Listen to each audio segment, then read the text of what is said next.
श्री कृष्णा श्री कृष्णा श्री कृष्णा श्री कृष्णा। गुरुर्ब्रह्मा गुरुर्विष्णु गुरुर्देवो महेश्वरा गुरु साक्षात् परं ब्रह्मा तस्मै श्री गुरवे नमः।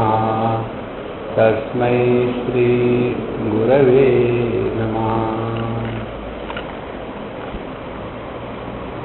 ध्यान की पद्धति की बात हम देख रहे हैं। ध्यान करने के लिए सबसे पहले बात बताई कि हम जब ध्यान का अभ्यास करते हैं तो लक्ष्य स्पष्ट होना चाहिए। क्या है लक्ष्य? लक्ष्य ये है कि हम अपने मैं को मिटाने के लिए ध्यान कर रहे हैं।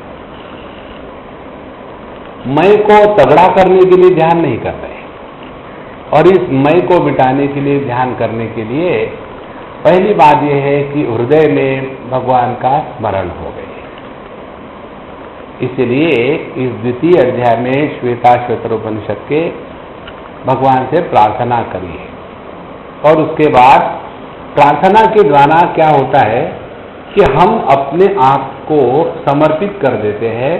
जिसकी प्रार्थना करते हैं वह भगवान हमसे श्रेष्ठ है। तो श्रेष्ठ के सामने जाने से अपना मैं अपने आप शांत हो जाता है। ये होने के पश्चात अब 8वें मंत्र में ध्यान की प्रक्रिया बताते हैं। त्रिहि उन्नतम स्थाप्य समम शरीरम हृदिन्द्रियाणि मनसा सन्निवेश्य ब्रह्मोडुपेन प्रतरेत विद्वान श्रोतांसि सर्वाणि भयावहानि। अब यहाँ बैठ करके ठीक से बैठ लिए। उसके बाद हमें अब ब्रह्म उडुपेन, ब्रह्म उडुप का तात्पर्य है कि ओम यही ब्रह्म का वाच्य है। हम जब मांडुक्य उपनिषद पढ़ेंगे तब पता चलेगा ओम अभिधान है और परमात्मा अभिधेय है, नाम और नामी। तो इसका अब क्या अर्थ है यहाँ तक हम कल आए थे। अब इसको जरा ठीक से समझ लेना। ओम से ध्यान की प्रक्रिया करने के जो अर्थ है वो भिन्न भिन्न स्तर पर है। पहले तो स्थूल है। स्थूल अर्थ में क्या है कि हम शांत बैठ करके ओम का जप करें। ओम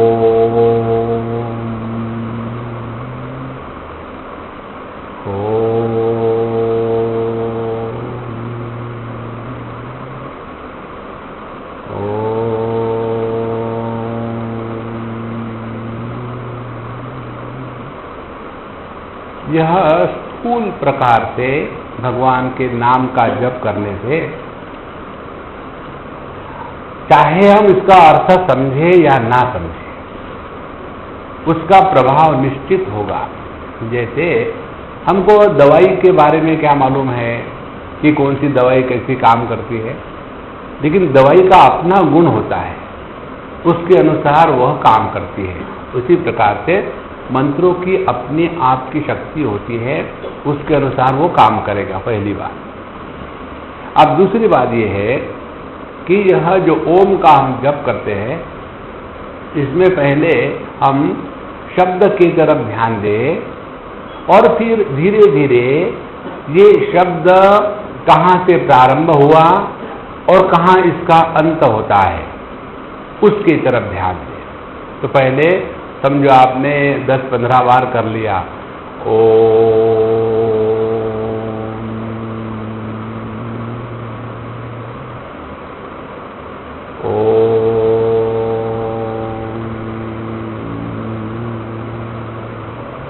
ये कर लिया। अब हम ध्यान दें ओम कहाँ से प्रारंभ होता है और कहाँ अंत होता है।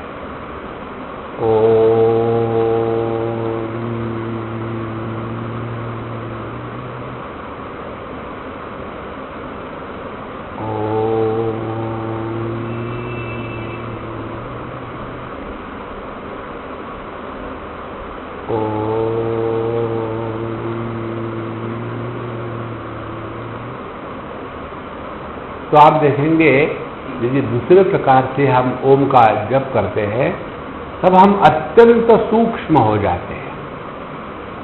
शब्दों से हट करके शब्द जहाँ से प्रारंभ होते हैं और जिसमें लय होते हैं वहाँ हम पहुँच जाते हैं। और यहाँ पहुँचने के बाद हमारा मन इतना शांत हो जाता है कि जिनको अभ्यास नहीं शांत मन के साथ रहने का, वो लोग सो जाते हैं, क्योंकि एक ही अभ्यास किया पूरी जिंदगी में। शांत मन माने क्या? सोने की पहले की स्थिति, इसीलिए वो तुरंत सो जाते हैं।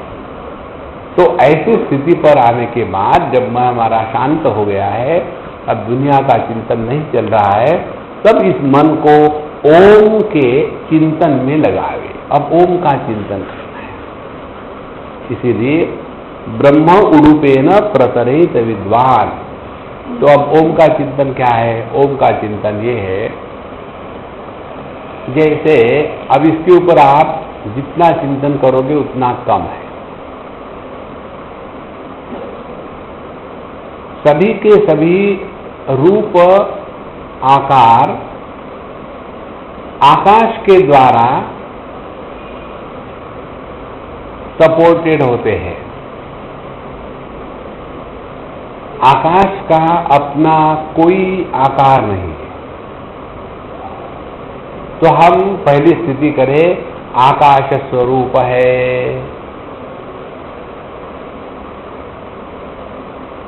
फिर दूसरी स्थिति, सभी की सभी वृत्तियां विचार मन के आकाश में माने चित्ताकाश में आते हैं। तो चित्ताकाश में सभी वृत्तियां आई, लेकिन चित्त आकाश वृत्तियों के द्वारा प्रभावित नहीं होता। इसीलिए अच्छा विचार आया चला गया, बुरा आया चला गया। मन या चित्त अच्छा बुरा नहीं होता, उसमें आने वाले जो विचार है उसके कारण हम अच्छा बुरा कहते हैं। तो फिर आकाश की साधना करना माने किसी भी रूप रंग से शब्द स्पर्श से प्रभावित नहीं होना। फिर दूसरी चित्ताकाश की साधना करना माने किसी भी वृत्ति विशेष के द्वारा प्रभावित नहीं होना।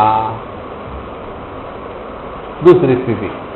अब तीसरी स्थिति आती है चिदाकाश की। इस चिदाकाश में जागृत, स्वप्न, सुषुप्ति, समाधि ये सब के सब आते हैं जाते हैं, लेकिन जागृत के स्वप्न के द्वारा इस चिदाकाश में कोई लाभ नहीं। सुषुप्ति समाधि के द्वारा इसमें कोई हानि नहीं। ये जो तीन अभ्यास है ध्यान के, पहला अभ्यास विषय को लेकर है, दूसरा अभ्यास विषय के अनुभव को लेकर के है, और तीसरा अभ्यास अनुभवकर्ता को लेकर के है। तृतीय तो जो स्थूल जगत है उसका हम पर प्रभाव नहीं होवे, ये साधना स्थूल आकाश के साथ एक हो गए। फिर इस जगत के जो अनुभव आते हैं अच्छे बुरे, उनके द्वारा प्रभावित नहीं होना माने हम चित्ताकाश में पहुंच गए। और तीसरा जो स्थान है कि ये जो मैं सुखी मैं दुखी हूं, जब सुख दुख आने के बाद सुखी दुखी व्यक्तित्व का निर्माण नहीं होता, उस समय हम निकल गए इस मैं से और शुद्ध चेतन सत्ता में प्रस्थापित हो गए। इस प्रकार से ब्रह्म उरूपेण प्रतरेत विद्वान।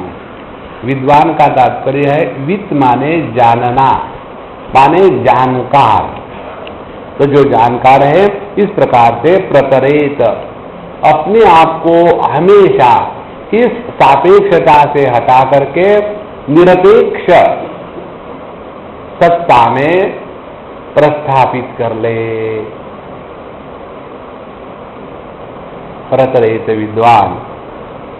और श्रोतांसि सर्वाणि भयावहानि, किसके पार चले जाए, ये सभी जो सापेक्षता के क्षेत्र है। देखो संसार किसको कहते हैं, सापेक्षता माने रिलेटिविटी। जहां हम रिलेटिविटी में रहते हैं वहां संसार है। तो स्थूल जगत का संसार क्या हो गया, कोई बड़ा है, कोई छोटा है, कोई लंबा है, कोई नाटा है, कोई गोल है, कोई पतला है, स्थूल जगत का। सूक्ष्म जगत का संसार क्या हो गया, सुख है, दुख है, लाभ है, हानि है।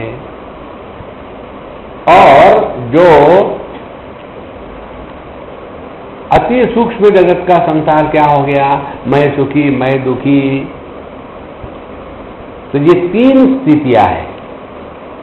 अनुभव के क्षेत्र से प्रभावित नहीं होना, अनुभवों से प्रभावित नहीं होना और अनुभवकर्ता से प्रभावित नहीं होना। इन तीनों के परे जाना माने हमने संसार सागर को पार कर लिया है। स्रोतांश सर्वाणि भयावहानि। इसके पश्चात बताते हैं कि अब हमको प्राणायाम करना है। प्राणायाम का महत्व किस लिए है, प्राणायाम का महत्व इसलिए है कि हम जब तक के अपने अंदर की गंदगी को बाहर नहीं निकालते तब तक के मन शांत नहीं रहेगा। ध्यान से सुनना, हमारा जो प्रयत्न होता है ना मन को शांत करने का, वो कैसा है, बहती गंगा जी पर डंडे से लकीर खींच करके हम लाइन खींचना चाहते हैं, इधर की गंगा जी बिहार की और इधर की यूपी की।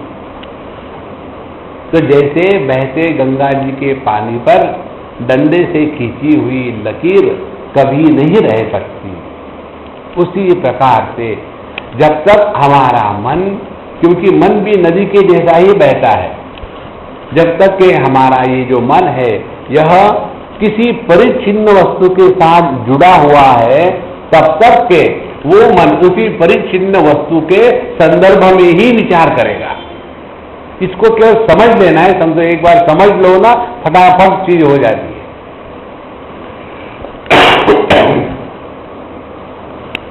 अब देखो इतने बच्चे परीक्षा में बैठते हैं,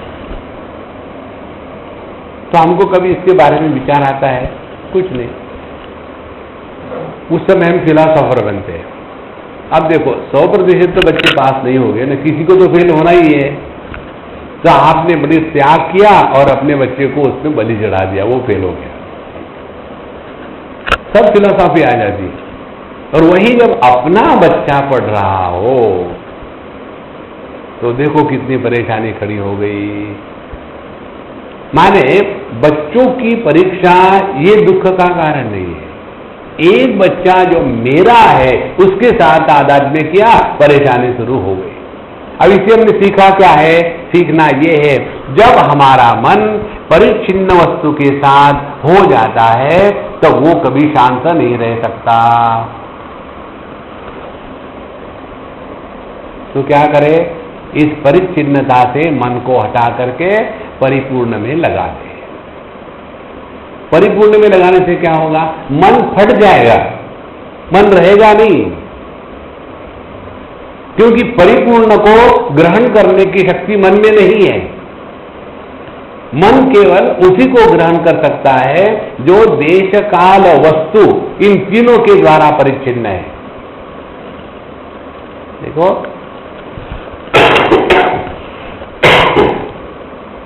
इसीलिए इस मन को पहले हमको शुद्ध करना है। इस मन के शुद्धि के 2-3 भाग हैं। पहले ये जो केमिकल क्लीनिंग है, केमिकल क्लीनिंग माने क्या, हम जो दिन भर खाते खूते रहते हैं ना, अब उसका प्रभाव हमारे मन पर होता है। ये विषय उपनिषद में आता है। वहाँ एक विद्यार्थी कहता है गुरु से कि हम तो इस पर विश्वास ही नहीं रख सकते, स्थूल खाने से सूक्ष्म मन पर कैसे प्रभाव होगा, कैसे हो सकता है। तो बोले कोई नहीं बात बेटा, अच्छा तुमको पुरुष सूक्त आता है क्या? ना, शुरू करो। ओम सहस्रशीर्षा पुरुषः सहस्राक्ष सहस्रपाद स भूमिं विश्वतो वृत्वा अत्यतिष्ठदशांगुलम पुरुष एवेदकम सर्वम। बहुत ही बढ़िया, तुमने इतना अच्छा पुरुष सूक्त का पाठ किया है कि मुझे लगता है तुमको मैं कुछ दूं। क्या है गुरु महाराज? ऐसे करना, आज से 8 दिन तक खाना मत खाना, 8 दिन के लिए खाना बंद। पहला दिन गया, पहले दिन पानी पीना, दूसरा दिन गया पानी आधा ही गिलास पीना, 3 दिन हो गए परेशान, 15 दिन की भी जरूरत नहीं पड़ी। फिर बुलाया, बेटा कैसे हो? नेकी और पूछ पूछ कैसे हो? अच्छा, तुमने उस दिन मुझे सुनाया था पुरुष सूक्त, मुझे मालूम है। नहीं तुम सुने? हाँ, फिर से सुनाओ। अच्छा, ओम तस्मात् आत्मनः ओम पुरुष क्या? ओम सहस्रपाद। नहीं याद आ रहा है। क्यों नहीं याद आ रहा? तुमने भी इतना अच्छा कहा था उस दिन। पता नहीं, कोई बात नहीं, थोड़ा खा लेना। ये क्या विचित्र है गुरु महाराज, जिस दिन अच्छा कहा तो खाना बंद, आज गलत कहा तो खाना शुरू। तो पहले दिन मालूम होता तो मैं ऐसे ही करता, और धीरे धीरे खाना शुरू कर दिया। और 2-4 दिन के बाद जब नॉर्मल आ गए, हाँ अब कहो, फिर शुरू हो गया टेप रिकॉर्डर, ओम सहस्रशीर्षा पुरुषः शुरू हो गया। तब उन्होंने बताया, देखो यदि मन अन्न के द्वारा पोषित नहीं होता तो तुमने जब खाना बंद कर दिया तो तुमको याद क्यों नहीं आया? इसीलिए अन्न का प्रभाव हमारे मन पर होता है। अब मानोगे कि दूसरा एक्सपेरिमेंट करो? नहीं मान लिया। देखो, तो जो हम अन्न खाते हैं ना, उसके 3 भाग होते हैं। एक भाग जो होता है डाइजेस्ट हो करके अपने देह में उसको एसिमिलेट करते हैं टिश्यूज को बनाने के लिए। दूसरा जो भाग है वो शक्ति प्रदान करता है, और तीसरा जो भाग है जो अनडाइजेस्टेड है, टॉक्सिक है, देह के लिए हानिकारक है, उसको देह से निकाल देते हैं। तो ये जो तीसरा भाग है वो फिर 3 प्रकार का होता है। स्थूल माने सॉलिड, लिक्विड और गैस। सॉलिड लिक्विड तो निकल जाते, गैस अंदर बना रहता है। और ये गैसेस में क्या है? All toxin. तो ये जो गैसियस टॉक्सिन्स है, इनको हमें अपने सिस्टम से पूरा निकाल देना है, और उसके लिए प्राणायाम की पद्धति है। तो नित्य रूप से सुबह में 10-12 बार और शाम को 10-12 बार खाली पेट से प्राणायाम करो। तो जैसे अब आप देखो, समझो आप किसी कारण से, हमारा कई बार होता है, कहीं लॉन्ग फ्लाइट से चले जाओ, और उस फ्लाइट में यदि बड़े ज्ञानी लोग बैठे हो तो इतना गंदा होता है टॉयलेट कि you don't feel like going to the toilet, तो यू होल्ड ऑन। फिर आने के बाद चले गए ड्राइविंग करके किसी के घर, वहां जाने के बाद वो सभी तैयार रहते हैं फायरिंग के लिए, और बड़े माला होगी, पुष्प होगी, आरती होगी, और आप अंदर में पकड़ के बैठे हैं कि हे भगवान कब मैं जाता हूँ, कब मैं जाता हूँ। स्वामी जी आपकी तबीयत ठीक नहीं? तबीयत बड़ी अच्छी है। अब परेशानी क्या है? परेशानी हाई बीपी। जब ग्रॉस प्रेशर अंदर से होता है तो आदमी इतना परेशान, और जब ये टॉक्सिक गैसेस का प्रेशर अंदर से होता है ना, तो आदमी बड़ा बेचैन रहता है, और फिर उसका मन बड़ा विक्षेपित रहेगा। तो ये जो अपने देह के अंदर में टॉक्सिक गैसेस है, इनको नियम से निकालना पड़ता है। उसके लिए प्राणायाम सुबह में 2 बार 5-10 बार और शाम को 5-10 बार, ये करने से धीरे धीरे नित्य करते रहे, सुबह शाम खाली पेट। ये करने से with in a period of 1 month और सो सबकी सब गंदगी जो है अपने देह से निकलना शुरू हो जाएगी। इसमें ज्यादा टाइम मत बर्बाद कर, नहीं तो भरने लगे हवा धड़ तो ये तो 15 बार बहुत हो गया, 10 बार बहुत हो गया। और ये करते करते करते धीरे धीरे धीरे एकदम हल्के फुल्के हो जाएंगे। और जब हल्के फुल्के हो जाएंगे तब उस मन पर अब अंदर से कोई प्रेशर नहीं है विचार फेंकने का। अब प्रेशर होगा केवल बाहर के विषयों का। अब क्या स्थिति है, हमारे मन को बाहर के विषय भी विक्षेपित करते हैं और अंदर का जो जहर है वो भी विक्षेपित कर रहा है। और ऐसा जो हमारा मन है, अब उसको क्या कंट्रोल करेंगे? इसीलिए यहां बताते हैं, प्राणान प्रपीडेह संयुक्त चेष्टा क्षीणे प्राणे नासिकयोर श्वसीत दुष्टाश्वयुक्तम इवाहमेनम विद्वान मनो धारयेत अप्रवत्तः। तो प्राणान प्रपीडेहम प्रपीड्य इह संयुक्त चेष्टा। तो प्राणायाम का प्रयोजन क्या हो गया? 2 प्रयोजन हो गए। पहला प्रयोजन हो गया, हमने अपने शरीर के अंदर का जो गंदगी है उसको निकाल दिया। और दूसरा ये हो जाता है कि हमारा मन और देह ये दोनों प्राणों के कारण इकट्ठे रहते हैं। जैसे कोई स्टैंप हो और एक एनवलप पर चिपकाया हो, तो दोनों रहते हैं एक जगह में, उसमें जो ग्लू है, जो गोंद है, उसके कारण। उसी प्रकार से यह जो प्राण है, मन और देह, इनको इकट्ठा रखने वाला यह गोंद है। तो हमको यदि उन दोनों को अलग करना हो, स्टैम्प को और एनवलप को जबरदस्ती करेंगे तो फट जाएंगे। तो हम क्या करते हैं, उनको जल समाधि देते हैं, फिर उसमें वो जो ग्लू है वो ढीला हो जाएगा, आराम से अलग कर लो। इसी प्रकार से प्राणायाम करने के बाद धीरे धीरे हमारा जो देह और मन, इनका जो जकड़ हो गया है वो धीरे धीरे धीरे ढीला हो जाता है। और उसके बाद हम इस अनुभूति को कर सकते हैं कि हमारा अस्तित्व देह निरपेक्ष है। और जब तक हम अपने अनुभूति को, देह निरपेक्षता के अनुभूति को दृढ़ नहीं करेंगे, तब तक के हमारी साधना इस जगत में हमको ये चाहिए वो चाहिए इसी में लगी रहेगी, क्योंकि जगत का अभी हमारे मन से त्याग नहीं हुआ है। तो इस प्रकार से प्राणायाम के द्वारा हमने अपने मन को शुद्ध किया और देह से अलग किया। उसके बाद संयुक्त चेष्टा, उसके बाद की बात आती है कि हमको इस जगत में संतुलित रहना है। संतुलन जीवन का सबसे महत्व का भाग है। जिसके जीवन में संतुलन नहीं होता उसका जीवन बहुत ही विक्षेपित रहता है। युक्ताहार विहारस्य युक्त चेष्टस्य कर्मसु युक्त स्वप्नावबोधस्य योगो भवति दुःखः।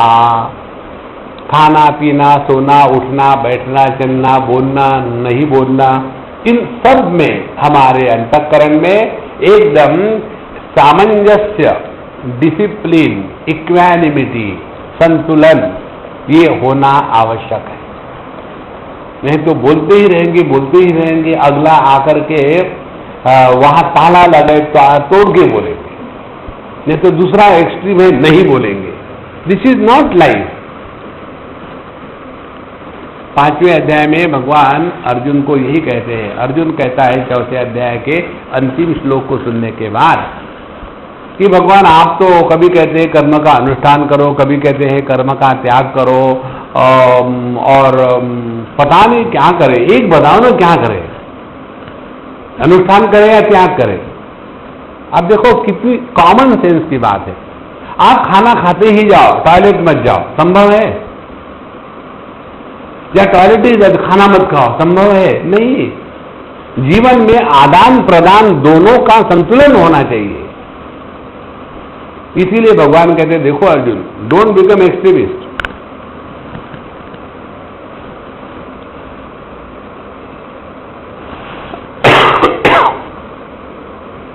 तो ये जो कर्म और कर्म का त्याग दोनों जीवन में आवश्यक है।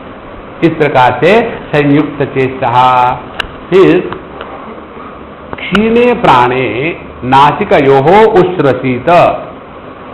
अब जब आपने गहरा डीप और धीरे धीरे प्राणायाम करके साफ सुफ हो गए और शांत होकर बैठ गए, उसके बाद आप यदि प्रयत्न ना करो तो आपकी जो ब्रीदिंग है, श्वासोश्वास है, वो अपने आप बहुत ही हल्का हल्का चलेगा और बहुत ही धीमे धीमे चलेगा।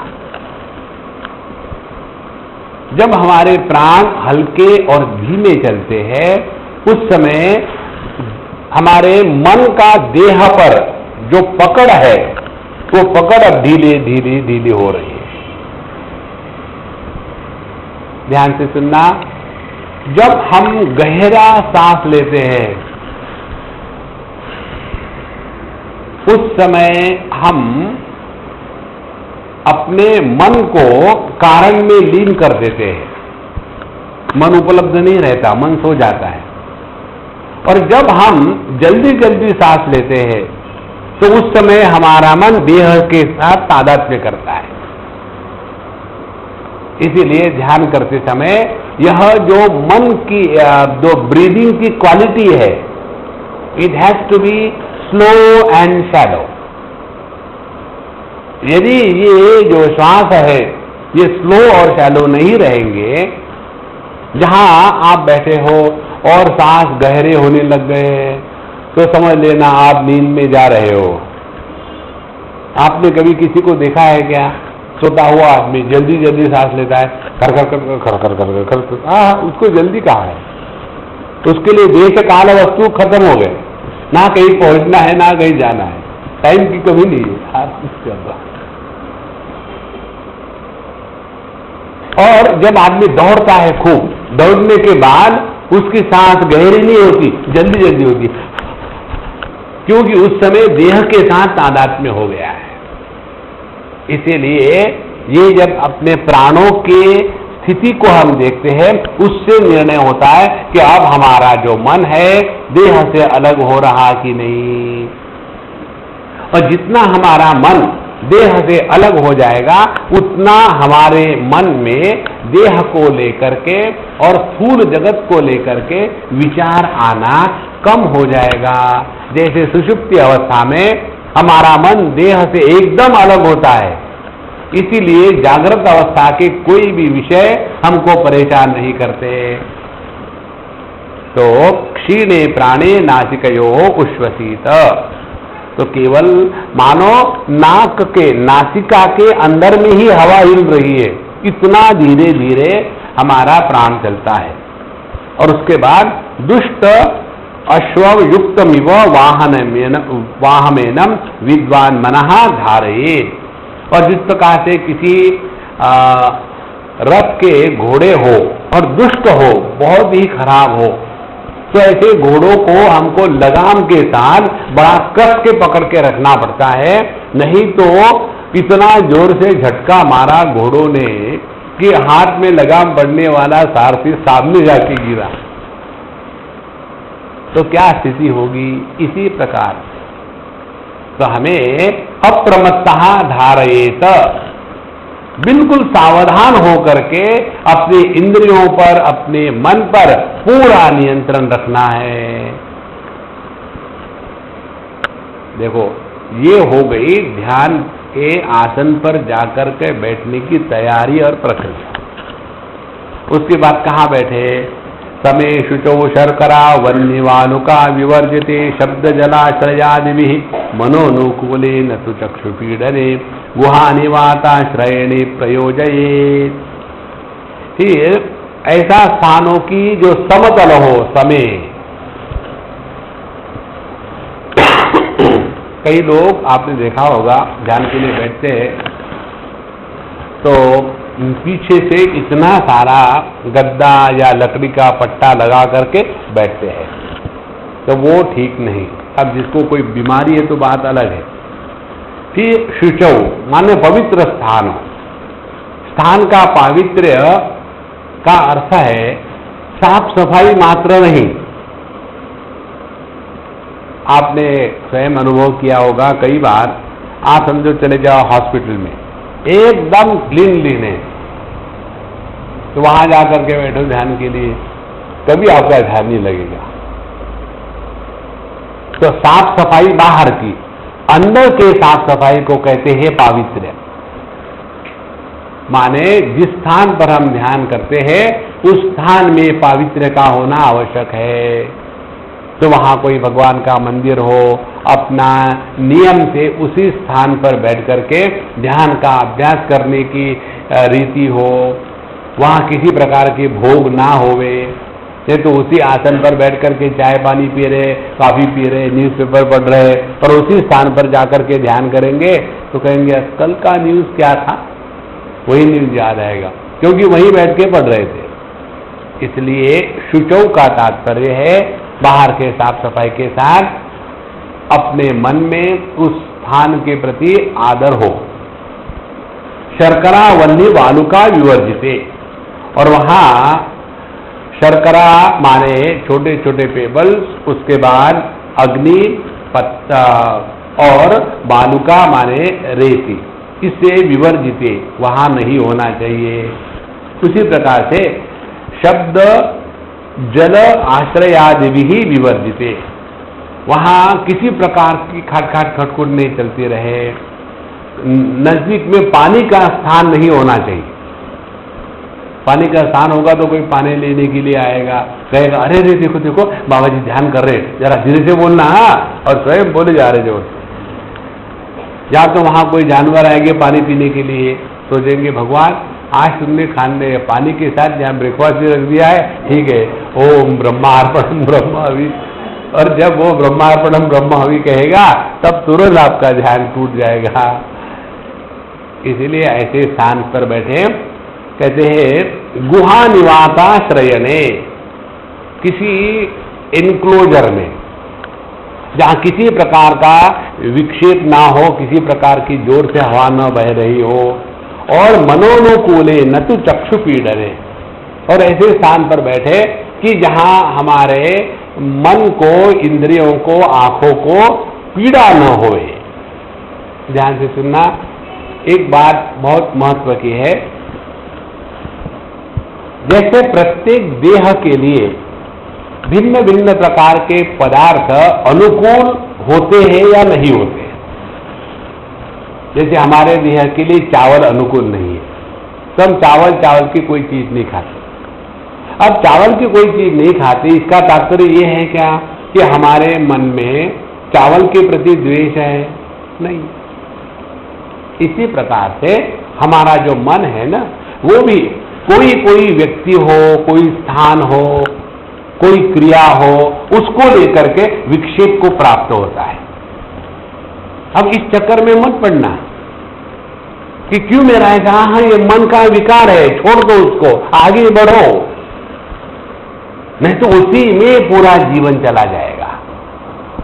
और ये कोई आवश्यकता नहीं हमको कि हमको इस जगत में प्रत्येक व्यक्ति अच्छा ही लगे, ये कोई आवश्यकता नहीं कि जगत में हम प्रत्येक व्यक्ति को सुधार सके, ये कोई आवश्यकता नहीं कि हम प्रत्येक व्यक्ति से प्रेम ही करें, कोई आवश्यकता नहीं। अपने मन को बचा के रखना है, अन्यथा हम अपने मन को विक्षेपित करेंगे। तो मन अनुकूले न तो चक्षु पीड़ने गुहा निवासाश्रयने प्रयोजये, ऐसे स्थान में जाकर के मन को अब अपने स्वरूप में लगा देना है। अब इसके पश्चात इदानीं योग अभ्यस्ततः अभिव्यक्ति चिन्हानि वक्षन्ते निहारादीनि इत्यादिना। तब जब व्यक्ति अपने मन को जगत से हटा करके अपने स्वरूप के तरफ लगाता है, तो उसको भिन्न भिन्न अनुभूतियां आती है। अब ध्यान से सुनना, ये जो भिन्न भिन्न अनुभूतियां आती है, ये एक जनरल स्टेटमेंट है। हरेक को ऐसी अनुभूतियां आनी ही चाहिए, ये कोई आवश्यकता नहीं है। नहीं तो ऐसे जैसे हमारे सामने प्रश्न आते हैं, स्वामी जी आप इनको कुछ बताओ ना। मैंने क्या बताओ मैं, अब उसने मेरी पहली बात तो मानी नहीं, शादी मत करो, अब क्या बताओ। हाँ बोलो क्या बताओ। स्वामी जी ये जो है ना अकेले अकेले ध्यान करते हैं ना। भाई देखो पब्लिक को लेके ध्यान किया करो। हाँ दूसरी बात बोली, इनको ना बड़े बड़े अच्छे दर्शन होते हैं, मुझे कुछ भी नहीं होता। आप देखो उनको कभी कभी लाइट दिखता है, मुझे अंधेरा दिखता है। इस चक्कर में कभी मत पड़ना। इसीलिए ये मंत्र में बताने के पहले इतना इंट्रोडक्शन दे रहा हूं कि जैसे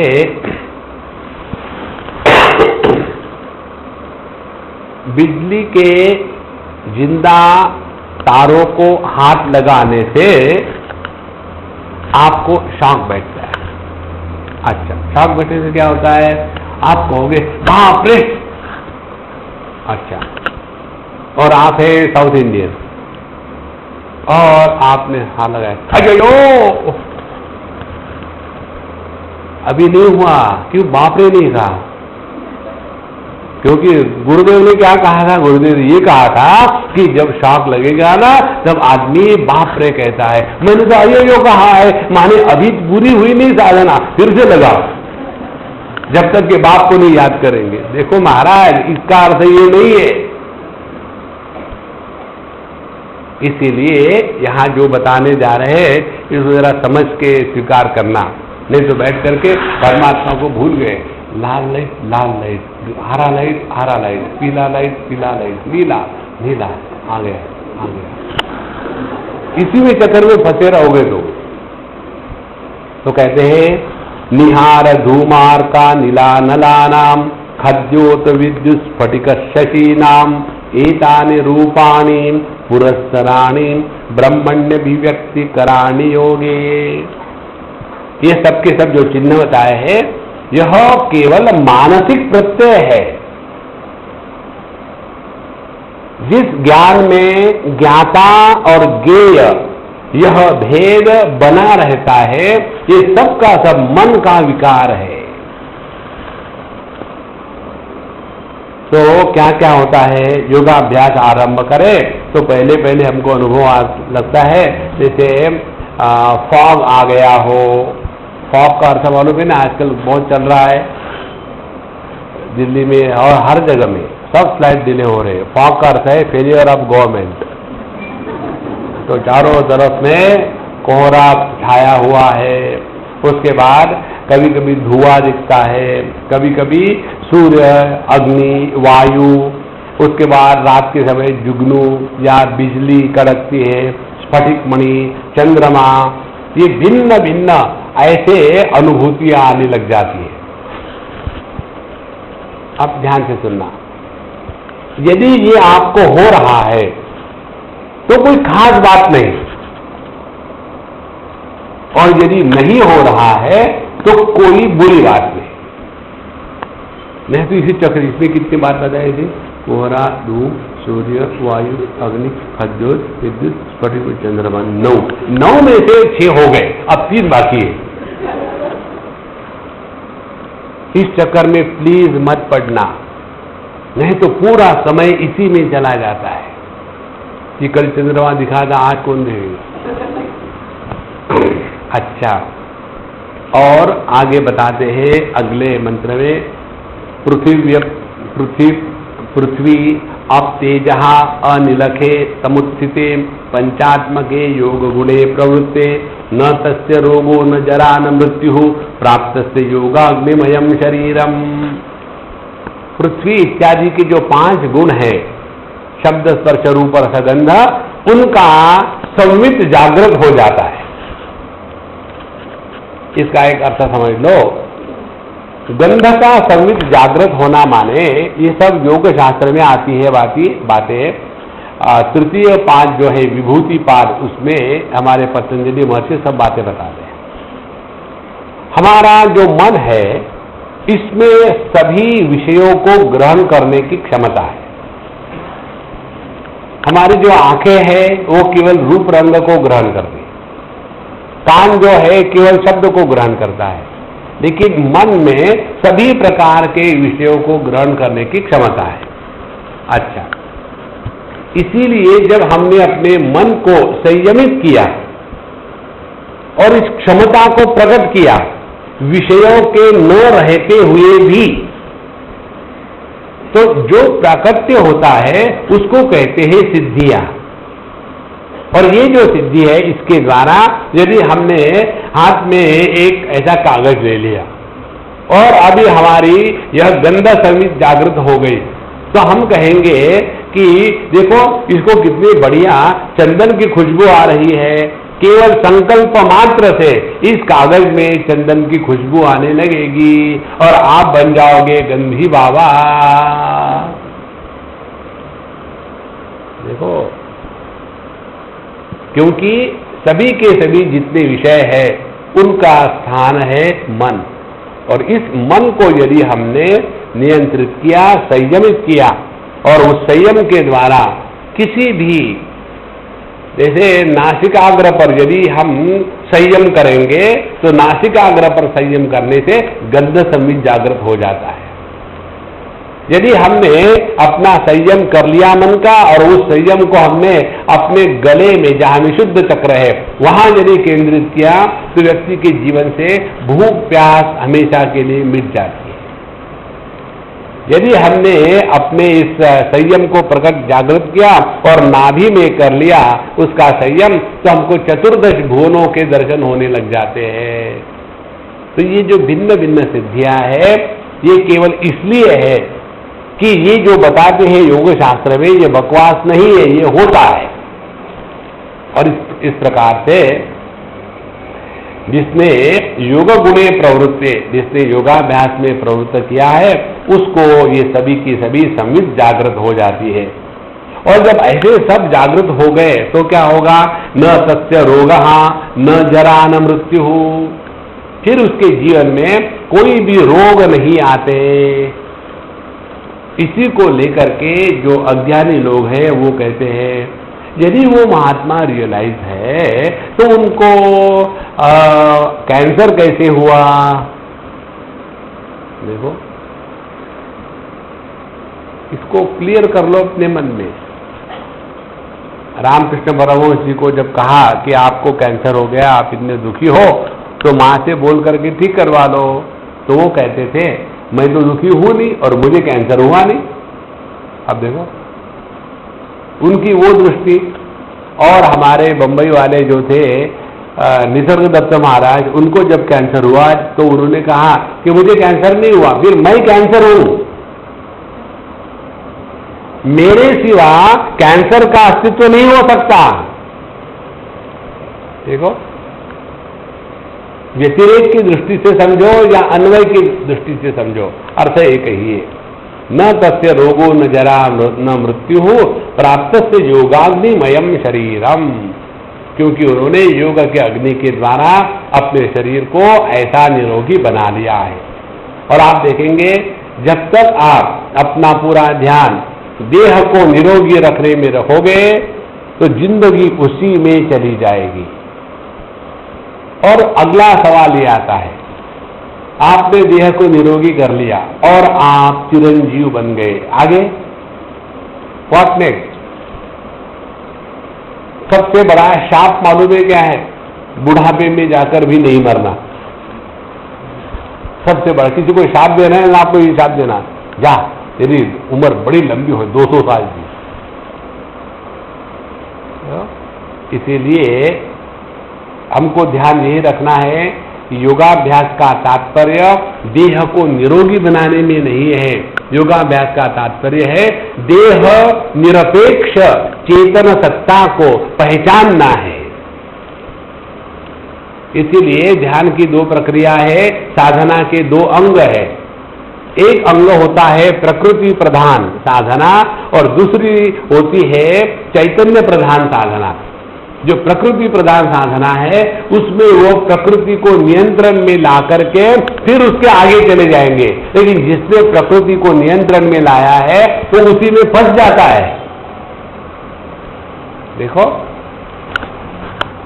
एक सज्जन थे, महात्मा के पास गए, महात्मा जी मुझे दुनिया की सेवा करनी है लेकिन पैसे नहीं, आप कुछ ऐसा आशीर्वाद दो मेरे पास पैसे आ जाए तो मैं दुनिया की सेवा करूं। बोले ठीक है, कितना चाहिए?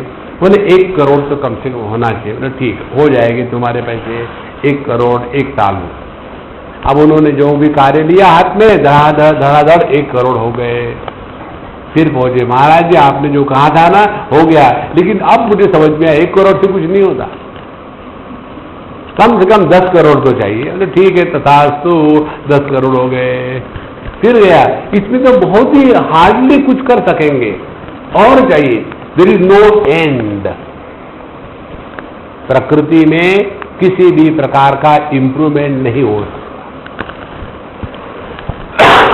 आगे कहते हैं योगाभ्यास का लक्षण लघुत्वम आरोग्यम अलोलुपत्वम वर्ण प्रसादम स्वर सौष्ठवम च गंधशुभो मूत्र पुरीशमल्पम योग प्रवृत्ति प्रथमाम वदंती। अब जो व्यक्ति नियम से योगाभ्यास करता है उसके जीवन में क्या है?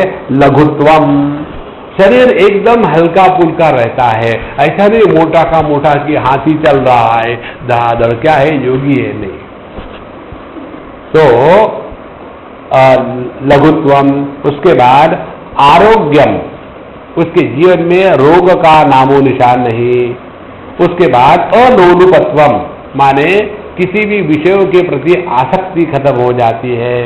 उसके बाद वर्ण प्रसादम, वर्ण प्रसादम का तात्पर्य है उसके जो चमड़ी है उस पर एक प्रकार का तेज आता है बिना मेकअप का, तो वर्ण प्रसादम।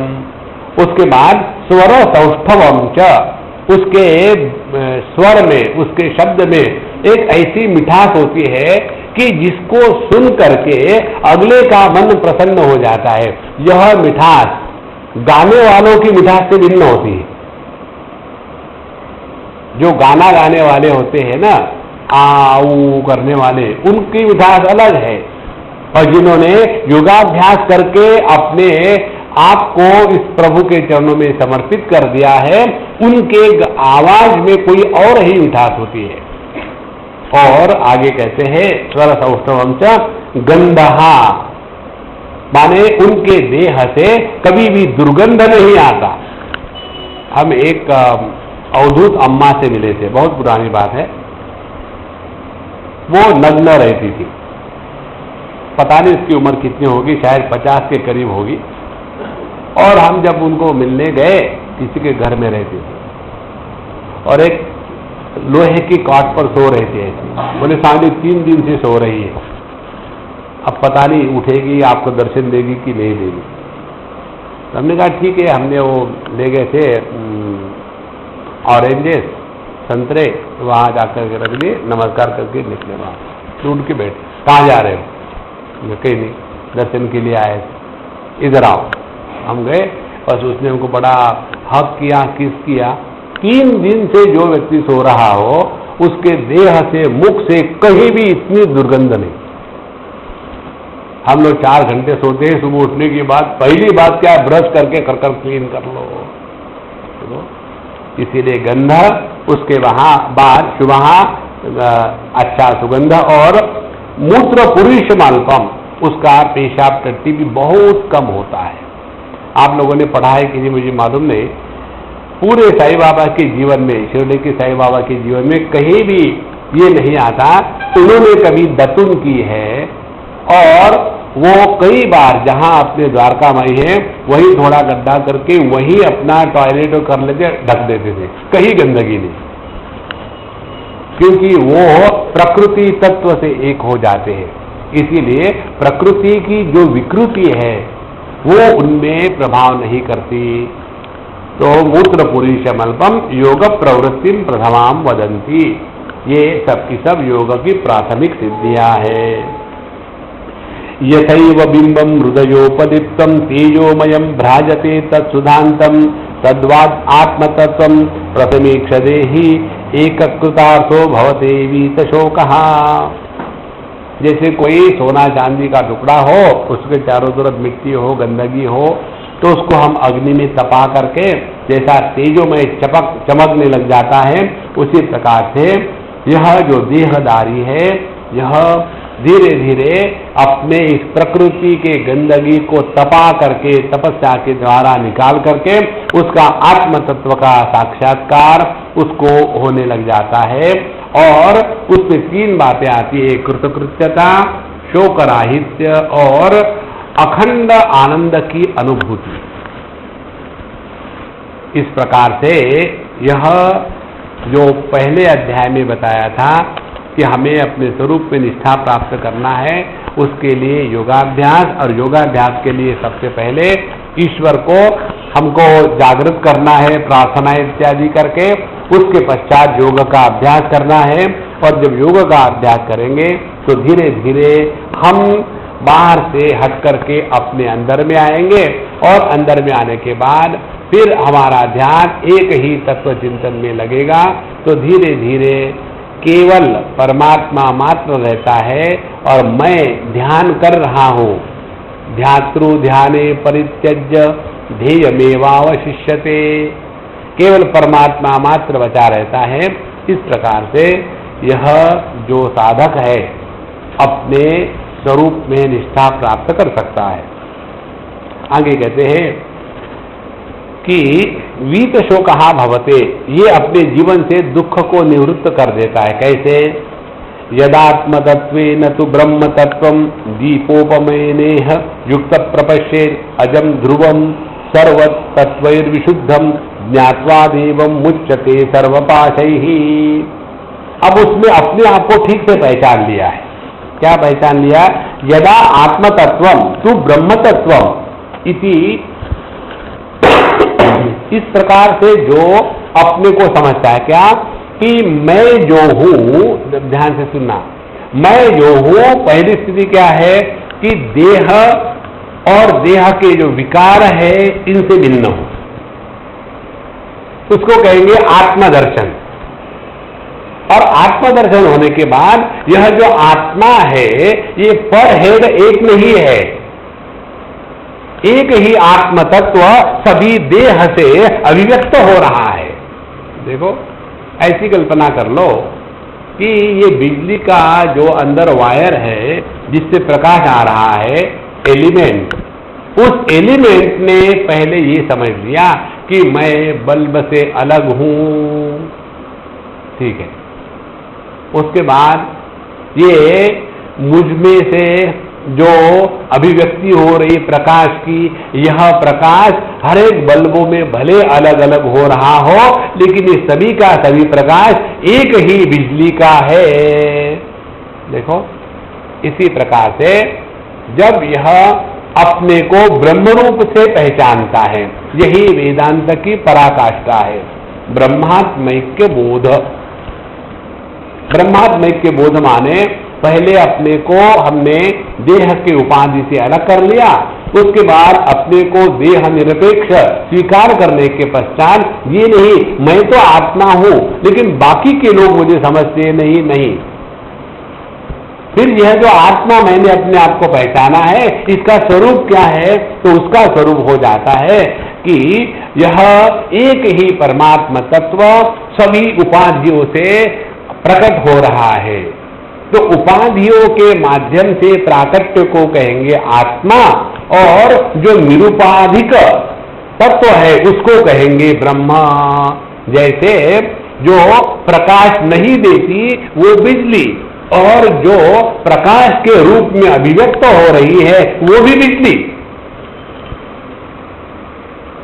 देखो महाराज, इस प्रकार से एक तत्व को पहचानना है।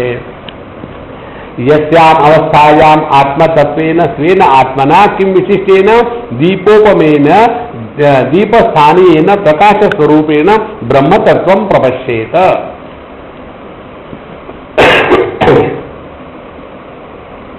देखो, ये भी सब चीजें जो है ना, ये आपको पुस्तकों में नहीं मिलती। जैसा आप जितना आपका सूक्ष्म चिंतन होगा ना, सबका सब अंदर है, बाहर कुछ नहीं है। जैसे विषयों का दर्शन हमको होता है इंद्रिय इनके माध्यम से, रूप रंग का दर्शन हुआ आंखों से, शब्द का कानों से, लेकिन हम केवल शब्द ही नहीं सुनते। शब्द अनेक होने का कारण है, दो शब्दों के बीच में शब्द का अभाव होता है। जैसे राम राम राम, बीच में अभाव है शब्द का। ओम,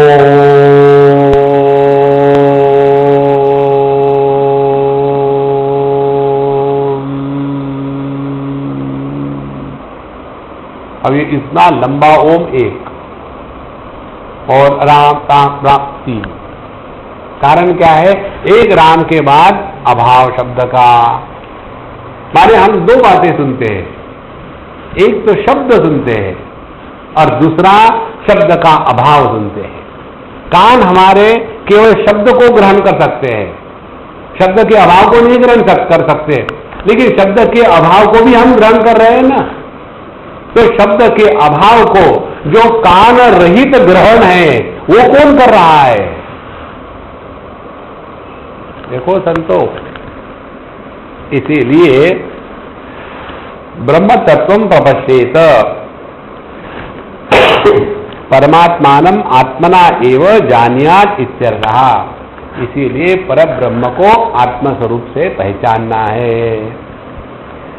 उक्तम च तदात्मानम एव इदम अहम ब्रह्मास्मि, अन्यस्मात् अजायमानम ध्रुवम अप्रच्युत स्वरूपम सर्वतत्व अविद्या तत्कार्य ही विशुद्धम असंस्पृष्टम ज्ञात्वा देवम मुच्यते सर्वपाश ही अविद्यादिभिः। तो जितने भी पाश है बंधन करने के, रस्सियां कौन सी है? अविद्या काम कर्म, तीन रस्सियां है। अपने स्वरूप को नहीं पहचानना, उसके बाद अपने को परिच्छिन्न मानना, परिच्छिन्नता को हटाने के लिए मन में कामना का निर्माण होना, कामना के द्वारा प्रेरित होकर के कर्म में लगे रहना, यही तो संसार है। बहुत सिंपल है ये। इसको वेदांत में कहते हैं हृदय ग्रंथि, योग शास्त्र में इसी को कहते हैं पाश। तो सर्व पाश ही विमुक्तः, तो अविद्या और उसके जो कार्य है उसके द्वारा असंस्पृष्ट, उसके द्वारा जो प्रभावित नहीं होता, ऐसे देवम ज्ञात्वा, ऐसे अपने स्वरूप को पहचानने से सभी प्रकार के बंधनों से मुक्त हो जाता है। ईशः देवः प्रदिशोऽनुसर्वा पूर्वो जाता सौगर्भे अंतः स एव जातः स जनिष्यमानः प्रत्यंजनान् तिष्ठति सर्वतोमुखः। अब यह जो परमात्मा जिसको हमने अपने हृदय में पहचान लिया है सर्वात्म भाव से, अब उसकी स्तुति करते हैं। यह जो है एष ही एव देवः प्राचित्यं प्रदिशः प्राच्याद्या दिशा उपदिशेष सर्वा पूर्वो जाता। तो यह एक देव है, इसी के कारण पूर्व पश्चिम उत्तर दक्षिण इन दिशाओं का निश्चय होता है। माने इन दिशाओं के जन्म के पहले भी यह परमात्मा तत्व था। इसी प्रकार से काल के निर्मिति के पूर्व भी यही परमात्मा तत्व था। इस प्रकार से जो इस संपूर्ण जगत के निर्मिति के पहले है, और सबसे पहले इसकी जो अभिव्यक्ति हुई थी हिरण्य गर्भ के रूप में, स जातः गर्भे अंतः, वही सभी प्राणी मात्र में गर्भ के रूप में रहता है, वही पैदा हुआ है, वही पैदा होने वाला है, और वही प्रत्येक रूप में दिख रहा है। सर्वतोमुखः, सभी प्रकार से केवल उसी का विस्तार है।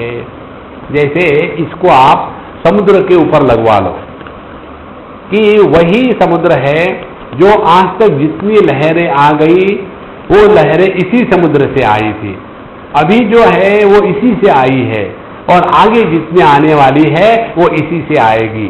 इस प्रकार से लहरों का जो वास्तविक रूप है वह समुद्र है, ना कि उनका जन्मना, प्रकट होना और नष्ट होना।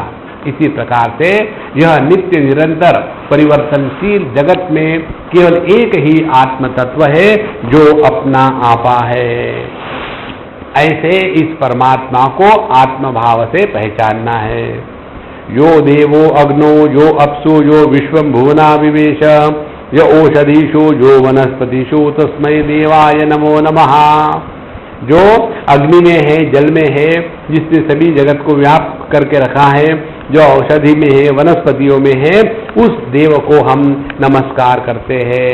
माने यत्र यत्र मनो याति तत्र तत्र समाधया। अब इस परमात्मा को समझने के लिए हम आपको एक बहुत ही छोटी सी टेक्निक बताते हैं। वो ये है, हमको प्रत्येक वस्तु का अनुभव इस जगत में केवल अस्तित्व रूप से होता है। किसी भी वस्तु को हम अभाव के रूप में ग्रहण नहीं कर सकते। कारण क्या है? अभाव को भी हम अस्तित्व के रूप में ही ग्रहण करते हैं। कैसे? सुषुप्ति की परिभाषा क्या है? सुषुप्ति की परिभाषा है कि अभावा प्रत्यया लंबना वृत्ति ही सुषुप्ति निद्रा। जिस अनुभूति में अभाव ही विषय है उसको कहते हैं निद्रा। माने अभाव को भी हम अस्तित्व रूप से ही ग्रहण करते हैं। जैसे ये दो माइक है, दो माइक क्यों है? ये माइक है, ये माइक है, दोनों के बीच में कुछ नहीं है। माने बिना अस्तित्व के किसी का भी ग्रहण नहीं होता। तो सब में जो अस्तित्व है यही परब्रह्म परमात्मा है, और हमको अपना भी अनुभव केवल भावात्मक अस्तित्व रूप से ही होता है। आज तक किसी को अपने अभाव का अनुभव ना हुआ है, ना होना संभव है। तो यह जो नित्य उपलब्ध तत्व है यही परब्रह्म परमात्मा है, और इसके लिए हमको कुछ करना नहीं है, केवल अपने अस्तित्व को पहचानना है।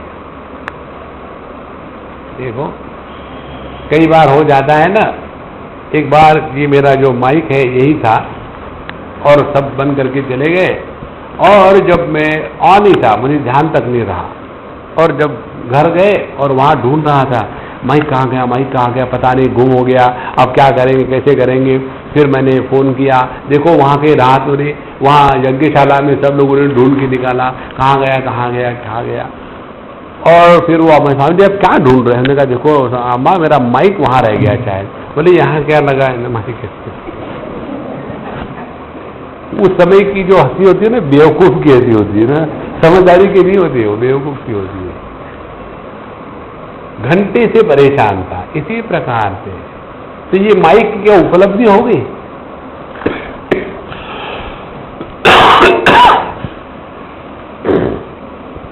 इसी प्रकार से हमें केवल अपने अस्तित्व के बारे में सावधान होना है। सावधानी को ही साधना कहते हैं।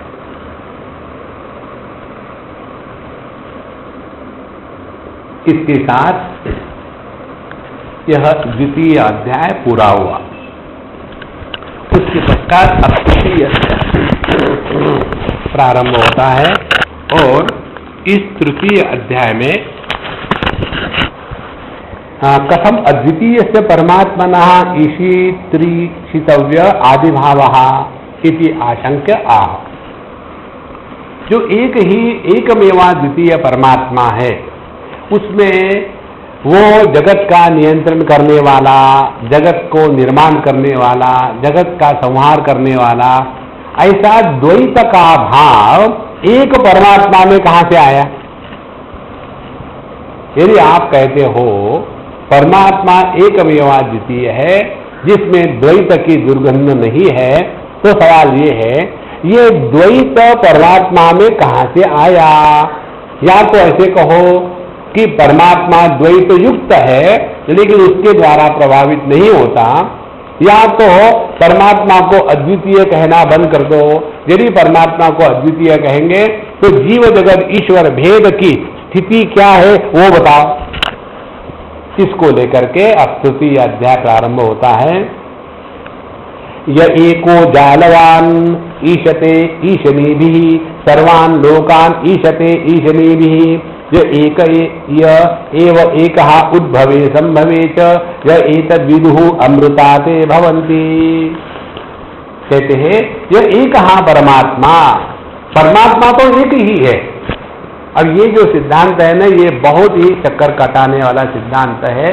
इसको ठीक से जब नहीं समझते हैं ना, तो हम लोग विचारों में और भ्रांति में भटकते रहते हैं।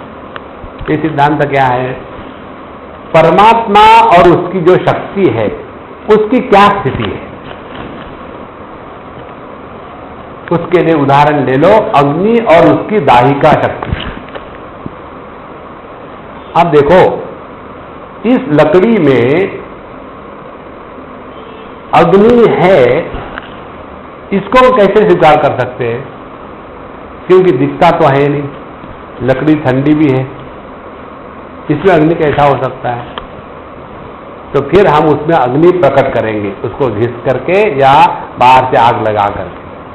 जब अग्नि प्रकट होगा तो गर्म होगा। तो या तो कहो आप, ये जो अग्नि है लकड़ी में नहीं है, या यदि है तो दिखता क्यों नहीं? फिर इसका हमको उत्तर दो। तो हम क्या कहेंगे? अग्नि लकड़ी में है और उसी के कारण लकड़ी को आकार है, क्योंकि अग्नि रूप तन्मात्रा है। जितने भी रूप है उसमें अग्नि व्याप्त होती है। लेकिन वो अग्नि की अभिव्यक्ति जब उसकी दाहिका शक्ति प्रकट होगी तभी होगी। माने अब दो बातें हो गई, अग्नि और उसकी दाहिका शक्ति। आप देखो, ये जो अग्नि की दाहिका शक्ति है, क्या ये अग्नि से निरपेक्ष इंडिपेंडेंटली रह सकती है क्या? नहीं। अच्छा, क्योंकि ये अग्नि की ही दाहिका शक्ति है, तो क्या ये अग्नि को जलाएगी क्या? नहीं। शुगर केन को कभी भी डायबिटीज नहीं होता। देखो,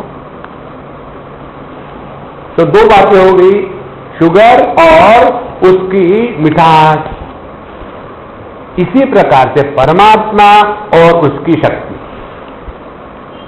माने जब परमात्मा अपने पूर्ण स्वातंत्र से अपने शक्ति को प्रकट करता है, तो ये जगत का द्वैत समझ में आता है। और वही परमात्मा, क्योंकि उसकी शक्ति है, उस शक्ति के द्वारा परमात्मा प्रभावित नहीं होता। और क्योंकि परमात्मा शक्ति के द्वारा प्रभावित नहीं होता, इसीलिए जगत को निर्माण करने का पुण्य नहीं, जगत को मेंटेन करने के लिए भारत रत्न नहीं, और जगत को नष्ट करने के लिए उसको फांसी पे लटकाना नहीं। तीनों बात। इसीलिए एक जालवान ईशते ईशनीभिः, तो यह परमात्मा अपने शक्ति को अपने में रखते हुए उसका संपूर्ण नियंत्रण करके वही सर्वान् लोकान् ईशते ईशनीभिः, इस संपूर्ण जगत का नियंत्रण करता है इसी शक्ति के द्वारा। यह एवं एक इस प्रकार से उद्भवे संभवे च, इस जगत के निर्माण में, उसको रखने में और उसके नाश में केवल एक ही तत्व है। यह एतद् विदुः, जो इसको समझते हैं, ते अमृता भवन्ति, वही अमृतत्व को प्राप्त होते हैं। हमारे भगवद गीता के 15वें अध्याय का पहला श्लोक है, ऊर्ध्वमूलमदशाखम् अश्वत्थम् प्राहुरव्ययम् छन्दांसि यस्य पर्णानि यस्तं वेद स वेदवित्। यह जो जगत है नित्य परिवर्तनशील है। इस नित्य परिवर्तनशील जगत में जो अपरिवर्तनीय तत्व है, इसको जिसने पहचान लिया है, उसी ने वेदों के तात्पर्य को जाना है। माने क्या? अब इसके 3-4 पहलू है, एक हाथ दो समझ ले। अब यही पानी का उदाहरण ले लो। जब हमारा ध्यान लहरों पर रहेगा तो हम हमेशा बात करेंगे लहर का जन्म हुआ, लहर बड़ी हुई, कंपटीशन करी एक दूसरे के साथ, किसी को मारा, किसी को मरवाया और बूढ़ी हो गई, और उसके बाद पानी के ये समुद्र के किनारे आ गई, एक बड़े पत्थर से टकराई और बेचारी चूर चूर होके मर गई। एक लहर की जीवन कहानी। समुद्र की कहानी क्या लिखोगे आप? लहर के जैसी कि एक समुद्र था, लहर के जैसा उसका जन्म हुआ था, लहर के जैसा वो बड़ा हुआ, और एक दिन जैसे लहर टूट के मर जाती है, समुद्र टूट के मर गया। देखो, समुद्र की कहानी भिन्न होगी लहर की कहानी से। और उससे आगे चले जाओ पानी में। अब पानी की कहानी क्या लिखोगे? जो सभी लहरों का कारण है उसको समुद्र कहते हैं, और जिसका कारण समुद्र है ऐसा कार्य उसको लहर कहते हैं। तो पानी में समुद्र रूपी कारण भी नहीं है और लहर रूपी कार्य भी नहीं है, और इसीलिए जब लहर टूटती है तो पानी नहीं टूटता, और जब समुद्र होता है तब उसमें पानी नहीं डूबता। तो फिर पानी, समुद्र और लहरें, इनका सबका क्या रिलेशन है? एक ही पानी पर समष्टि के दृष्टि से कारणत्व, इट इज अ कॉज, ऐसा समुद्र पर अध्यारोपित किया गया है, और उसी एक समुद्र में अनेक लहरें निर्माण हो गई, उसमें कार्यत्व अध्यारोपित किया गया है। इसीलिए तत्व क्या है? पानी, जिस पर कारण कार्य अध्यारोपित है, और इसीलिए कार्य कारण मिथ्या, सत्य केवल पानी मात्र है।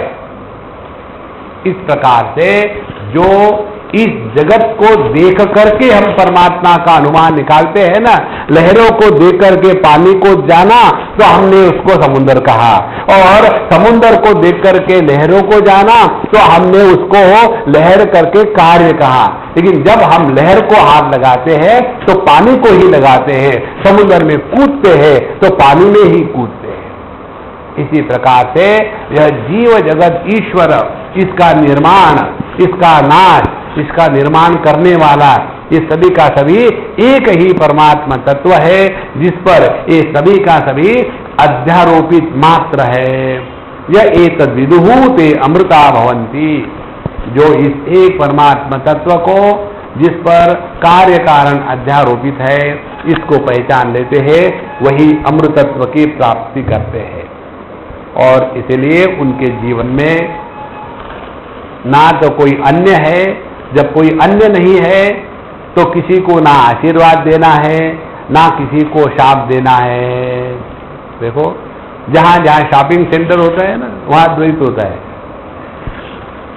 देखो, क्योंकि तुम ऐसा नहीं करोगे तो शाप दे देंगे। आप देखो पुराणों में कितनी कहानी आती है। हमारे नारद जी ने, कुबेर जी के दो पुत्र थे, नलकूबर और मणिग्रीव। वो अब अमीर बाप के अमीर बेटे, वो दारू पी करके बड़े नग्न होकर के व्यभिचार कर रहे थे।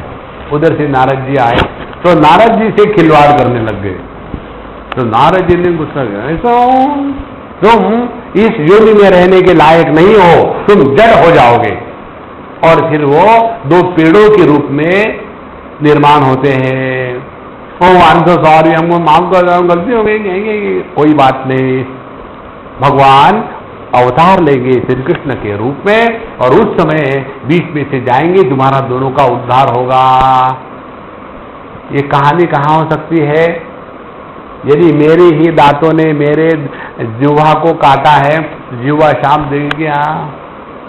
शाम को डेंटिस्ट के पास चलना है किसी को तो भी नहीं।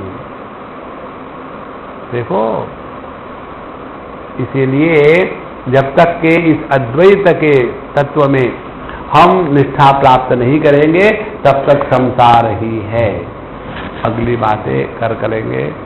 ओम पूर्णमदः पूर्णमिदं पूर्णात् पूर्णमुदच्यते पूर्णस्य पूर्णमादाय पूर्णमेवावशिष्यते।